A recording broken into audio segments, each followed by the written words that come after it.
edeceğiz. Telefona dalıp Allah göstermesin kazaya karışabiliriz. İstenmeyen sonuçlar doğurabilir. Ceza işlem uygulamak zorundayız.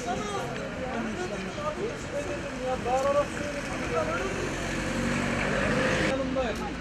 Ne istediysem o söylesin.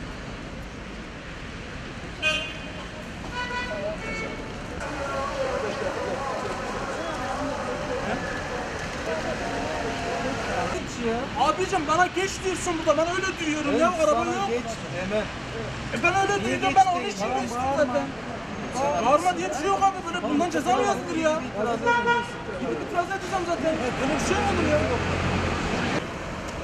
Abi boş boş işler yapıyorlar. Ceza mı? Böyle olur mu? Ceza ne? İmza atmıyorum hocam ben. Niye imza atayım? Bana geç de veriyor ya. Zirabican ama. Çek. Çöz zora işkide fazla muhakkak. Bak Zirabican ama zirabican. Arkamdan insan bir şey yapar, geçme falan dedi.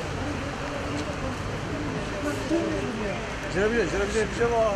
Ceza yazmak için ceza yazmak. Ceza mı kesin? Şuradan geçmiyor. Evet. Zirabican. Ben hastayım. Allah aşkına.